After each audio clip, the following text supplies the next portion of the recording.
lá. Sábado 5 de julho de 2025. E hoje é a nossa única edição do dia, hein?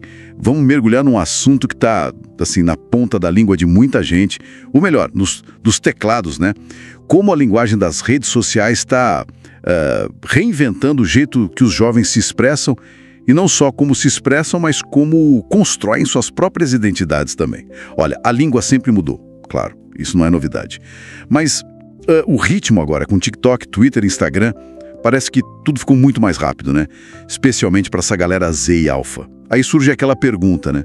Será que isso é um empobrecimento da língua ou é, na verdade, uma reinvenção? O que a gente viu nas fontes indica mais o segundo caminho, sabe? Uma coisa viva que reflete a cultura mudando. Pois é. E essa questão da identidade que você falou é chave.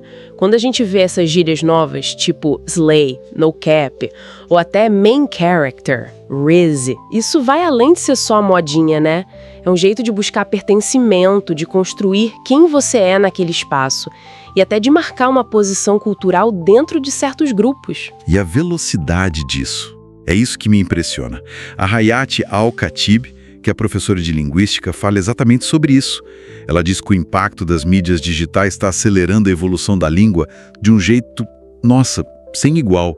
Os jovens criam códigos ali na hora, bebendo direto do TikTok, do YouTube, das séries. Isso muda o jeito de falar sobre sentimento, sobre quem eles são, né? Exato.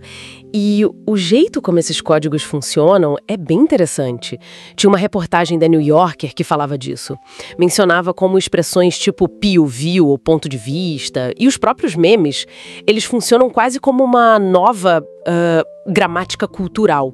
Eles conseguem compactar emoção, ironia, experiências compartilhadas de um jeito muito rápido. Mas claro, precisa ter uma certa fluência digital para sacar tudo, né? Mas aí essa gramática, ela não acaba criando meio que uma barreira para quem não está tão dentro dessa cultura online? Ou talvez a ideia seja essa mesmo, criar um espaço mais fechado? Olha, pode ser um pouco dos dois. Com certeza cria um senso de comunidade para quem está dentro, para quem entende as referências. E sim, pode deixar a gente de fora, pelo menos por um tempo. Faz parte do jogo, eu acho. Pensa na linguagem da internet de modo geral. As abreviações, né? LOL, BRB, IDK... o uso massivo de emojis, de GIFs, tudo isso não é só para economizar tempo ou caractere. É muito para colocar emoção, para dar o tom que falta na comunicação escrita, que não tem o cara a cara, né? E falando em criatividade, isso vai além das abreviações e emojis, né? Às vezes surgem umas palavras quase do nada, tipo o que rolou com skibidi. Nossa, skibidi é um exemplo perfeito disso. Começou como um som meio aleatório, sem um sentido muito claro, né? E se ilustra um fenômeno que os linguistas chamam de nonce formations. São tipo criações do momento para uma situação específica. Às vezes nem tem um significado fixo no início. O mais doido é que skibidi, mesmo começando assim meio nonsense, viralizou de um jeito, ganhou uma força cultural na internet. Mostra como até o que parece não ter sentido pode virar linguagem com peso cultural hoje em dia. É impressionante. Então, as redes sociais são quase, laboratórios linguísticos funcionando ao vivo. O Oliver Carter, que cria conteúdo, ele sugere algo parecido. Ele compara com o jeito que dialetos surgem e se espalham. Comunidades específicas, tipo gamers ou fãs de K-pop, criam e testam vocabulários que, de repente, vazam para o uso mais geral. E a própria cultura está percebendo isso de um jeito diferente também. Pega o termo brain rot, por exemplo, algo como mente deteriorada. Foi escolhida a palavra do ano de 2023 pelo dicionário Oxford, saiu no The Wall Street Journal. O curioso é como os jovens usam isso. Muitas vezes é com autoironia, sabe? Não é só uma reclamação de a internet está estragando minha cabeça. É quase um comentário sobre essa própria ideia. Uma autoconsciência sobre estar imerso nesse mundo digital. Desafia aquela visão de que eles são só passivos, alienados pela tecnologia. Isso me lembrou de outro caso interessante de adaptação, o Arabize. Aquele sistema de escrita que mistura árabe com caracteres latinos e números. Nasceu muito da necessidade tecnológica, de usar teclados que não eram árabes, mas também tem uma influência cultural forte ali. Mostra uma criatividade danada para adaptar a língua. Mesmo com críticas mais conservadoras, não acha? Com certeza, é a prova da plasticidade da língua. né? E da inteligência de quem fala para encontrar soluções. Então o que fica bem claro, né? Essa linguagem que está surgindo online é muito mais complexa do que parece. Não é só erro ou preguiça. É criativa, está ligada diretamente à formação de identidade e é o fundamental para a gente entender como as gerações mais novas estão navegando pelo mundo hoje. É um espelho bem dinâmico da nossa cultura. Fique por aí.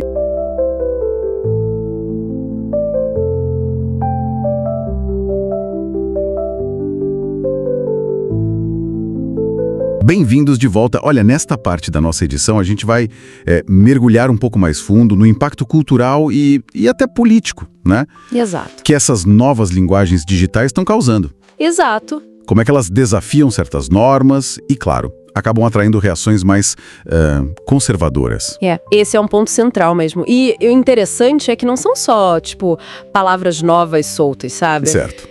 Termos como NPC, que veio lá dos videogames para falar de algum que parece agir meio que no automático, né? Sem pensar muito. Ou expressões tipo slay, que quer dizer arrasar, mandar bem.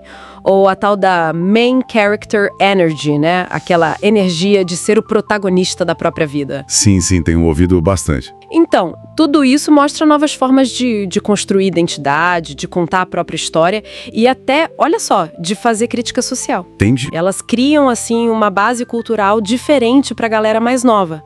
Uma referência nova. E isso, claro, é o que gera aquele estranhamento, né? Aquele choque entre gerações que o material que a gente leu aponta. Muitos adultos ficam meio perdidos mesmo. Ficam. Mas o ponto levantado ali é importante. Isso não é um sinal de que a língua está decaindo, está empobrecendo, certo? De jeito nenhum, longe disso. É a língua viva, sabe? Se transformando, se reinventando como ela sempre fez na história. Certo. O que a gente precisa analisar, na verdade, é essa resistência ao vocabulário novo. Muitas vezes essa resistência, ela esconde uma coisa chamada preconceito linguístico. Explica melhor.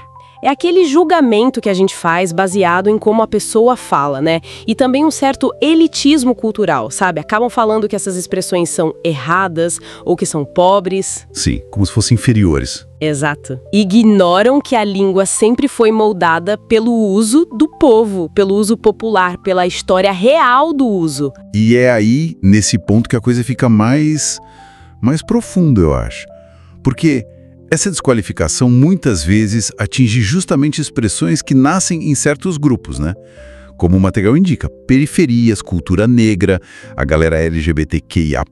Exatamente, vem desses lugares. E o material sugere que trazer essas linguagens para dentro da escola, por exemplo, para a educação, é mais do que só ensinar coisa nova. É muito mais. Torna-se também um gesto de reparação simbólica. Tem um peso aí. Reparação simbólica, por quê? Porque, historicamente, né, muitas dessas vozes, dessas formas de falar, foram silenciadas ou até ridicularizadas pela tal norma culta que domina. Entendi, a norma padrão. Isso. Então, validar essas formas de expressão na escola, por exemplo, é reconhecer a experiência e a identidade dessas pessoas. A ideia não é a escola ser fiscal da norma. Certo. Não é policiar a língua. Não. É ser uma ponte, sabe? Uma mediadora. É entender o que está por trás, os significados sociais, afetivos, às vezes até políticos por trás de cada Reese. Que é o carisma, né? A lábia na paquera. Isso, ou até de um skibidi, que é aquele meme de internet meio sem sentido que viralizou absurdamente. Mesmo que parece só barulho, tem um contexto ali. E essa validação, essa aceitação já está aparecendo em lugares mais formais, não tá? Como o fato de dicionários importantes já estarem colocando termos como Riz, Slay, NPC. Sim. E até a palavra do ano de Oxford, né? Brain rot, que seria tipo um apodrecimento cerebral. Exatamente.